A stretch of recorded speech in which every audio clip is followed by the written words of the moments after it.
नमस्कार दोस्तों, स्वागत है आप सभी साधक साधिकाएं और भाई बहनों का मेरे इस चैनल चामुंडा तंत्र मंत्र और साधना ज्ञान में। दोस्तों, आज हम बात करेंगे खबीस जिन के ऊपर। दोस्तों, आजकल मैं देख रहा हूँ कि काफ़ी लोग खबीस जिन के साधना के पीछे भाग रहे हैं, ठीक है। लेकिन खबीस जिन के साधना के बारे में जानने से पहले उसका फ़ायदा या नुकसान जानना सबसे अनिवार्य होता है दोस्तों, ठीक है। सबसे पहले जानेंगे दोस्तों कि खबीस जिन होता क्या है। खबीस जिन दोस्तों एक बहुत ही शक्तिशाली नकारात्मक ऊर्जा होती है दोस्तों, ठीक है। वो भी जिन की श्रेणी में आता है दोस्तों, ठीक है।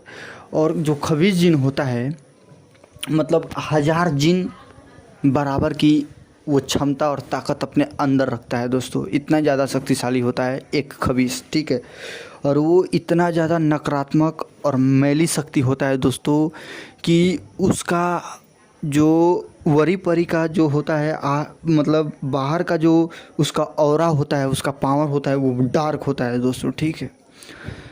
और दोस्तों इसके नकारात्मक और ये बहुत ही ज़्यादा गंदे तरीके से रहते हैं दोस्तों, ठीक है। मैली तरीक़े से रहते हैं ये लोग, जिसके कारण कि इनके सामने जितने भी देवी देवता हैं इनके आगे नहीं आते हैं, ठीक है।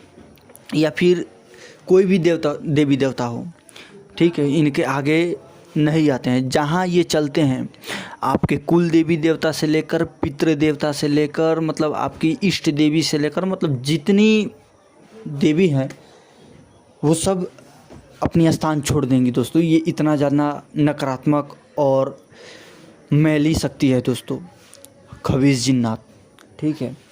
यहाँ तक कि जो ब्रह्म होते हैं, कोई ब्रह्म बाबा होते हैं या फिर ब्रह्म पिचास, वो तो इनके सामने कुछ नहीं होते हैं दोस्तों। ये इतनी ज़्यादा बड़ी नकारात्मक शक्ति हैं दोस्तों, ठीक है। और क्या होता है कभी कभार इनके जाने अनजाने से कभी क्या होता है ये लोग के शरीर के ऊपर हावी हो जाते हैं दोस्तों, ठीक है। तो जब ये हावी हो जाते हैं तो अगर ज़्यादा करके अक्सर ये लोग स्त्री के ऊपर हावी होते हैं काम भावना के लिए, ठीक है। और एक बार ये जब हावी हो जाते हैं तो ये खबीस जिन को निकालना बहुत ही मुश्किल हो जाता है दोस्तों, ठीक है।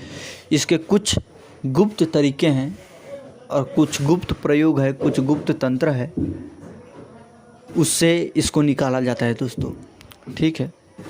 और काफ़ी लोग इसके साधना के पीछे भाग रहे हैं। तो सबसे पहले जान लीजिए, अगर आप लोग इसके सीधी साधना में लगे हुए हैं और अगर इसकी साधना बिगड़ जाती है तो आपको बचाने वाला कोई नहीं होगा, ठीक है। और अगर ये शक्ति सिद्ध भी हो जाती है आपसे तो आपको क्या करती है, धीरे धीरे आपको भी मैली बना देगी दोस्तों, ठीक है। आपसे कोई सकारात्मक ऊर्जा नहीं जुड़ पाएगा और ना ही आप अपनी ज़िंदगी में आगे बढ़ पाएंगे, ठीक है। वैसे तो आप जो भी कहेंगे इसे वो पूरा करने की ये क्षमता रखता है, ठीक है। लेकिन आपको इतना ज़्यादा घिनौना और मैली बना देगा कि आपसे बाहरी दुनिया के लोग जुड़ना ही छोड़ देंगे, ठीक है। और अगर आप पारिवारिक आदमी हैं, पारिवारिक साधक हैं, तो और अगर आप इसको सिद्ध कर लेते हैं तो क्या करता है ये खबीस जिन जिन्नात की अपने घर के साधक के घर के माता बहन के ही ऊपर गलत नज़र डालता है, गलत संबंध बना लेता है दोस्तों, ठीक है। तो जो भी साधक साधिकाएं सोच रहे हैं कि मैं खबीस जिन जिन्नात को सिद्ध कर लूँ, ठीक है, तो कदापि ऐसा मत करिएगा, ठीक है। खबीस जिन जिन्नात को वैसा ही आदमी सिद्ध कर सकता है जो अघोरी हो, अवघड़ हो, ठीक है, या फिर सन्यासी हो, या फिर अगर पारिवारिक आदमी भी है तो कम से कम वो साधक के पास इतना ताकत और एनर्जी होना चाहिए, या फिर वो साधक कोई बड़ी शक्ति की साधक हो, जैसे कि महाकाली हो गई, छिन्नमस्ता हो गई, धूमावती हो गई, या फिर मरी हो गई, या फिर मैली माता हो गई। वैसे वैसे जो देवी के भगत होते हैं वही लोग बस इस खबीस जिन्नात को अपने काबू में रख पाते हैं, ठीक है। नहीं तो ये साधक के भी काबू में जल्दी नहीं आता है, ठीक है। तो सिर्फ ऐसे लोग ही खबीस जिन्नात की साधना की ओर कदम बढ़ाइए, ठीक है। वरना यूट्यूब के वीडियो देखकर, ठीक है, चटपटे मसालेदार वीडियो देख लेते हैं आप लोग, और सिर्फ अच्छी अच्छी बातें बता देते हैं, चिकनी चुपड़ी बातें बता देते हैं यूट्यूब पर, और आप भी लोग देख के उसमें लग जाते हैं साधना के लिए। तो कृपया करके कभी किसी भी, मैं तो बोलता हूँ कि किसी भी जिन के साधना के पीछे आप लोग मत भागिए, ठीक है। क्योंकि कुछ ही जो जिन शक्ति होती हैं, जिन्नात होते हैं, वो अच्छे होते हैं, ठीक है। और अक्सर क्या होता है, 90% जो जिन्नात होते हैं वो लोग नकारात्मक होते हैं और गलत संबंध बना लेते हैं परिवार के साथ, ठीक है। घर में माता बहन होती हैं, उनके ऊपर गलत प्रभाव पड़ना शुरू हो जाता है, गलत संबंध बनना शुरू हो जाता है, ठीक है। तो कृपया करके पहले किसी भी साधना करने से पहले उसका घाटा क्या है, नुकसान क्या है, फ़ायदे क्या है, वो सब जान लीजिए, ठीक है। तब किसी साधना की ओर आप लोग बढ़िए, ठीक है। तो यही आप सभी लोगों को बताना चाह रहा था।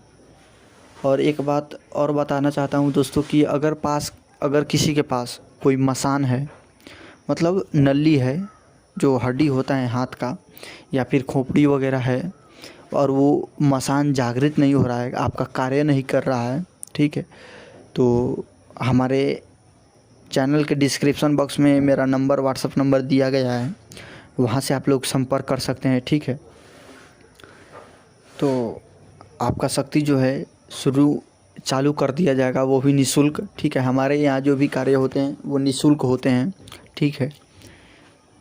तो आपको ये जानकारी अगर अच्छा लगा हो तो मेरा चैनल चामुंडा तंत्र मंत्र और साधना ज्ञान को सब्सक्राइब करिए और बेल आइकन को दबाइए, ताकि मैं जो भी नया से नया आप सभी लोगों के लिए जानकारी लेकर आऊँ, गुप्त तंत्र मंत्र लेकर आऊँ, साधनाएँ लेकर आऊँ, या फिर साधना के ऊपर कोई वीडियो बनाऊँ, या फिर कोई ग्रामीण मंत्र विधि विधान दूँ, तो आप सभी लोगों को पहले मिले, ठीक है। और जो साधक पैसे देकर नहीं सीख सकते हैं, साधना सिद्धि नहीं कर सकते हैं, क्योंकि आजकल देख रहा हूँ अक्सर जो चीज़ गुप्त तंत्र मंत्र है वो किसी को नहीं मिल रहा है, बस सिर्फ जिधर भी जाइए पैसा दो पैसा दो पैसा दो, ठीक है। अरे भाई, ज्ञान सीखने के लिए, कोई तंत्र मंत्र ऐसी गूढ़ रहस्य सीखने के लिए, जन कल्याण का कार्य सीखने के लिए कैसा पैसा, ठीक है। तो ये सब बात को आप लोग समझिए और ढोंगी पखंडी बाबाओं से, तांत्रिकों से दूर रहिए, ठीक है। जय माता दी, जय।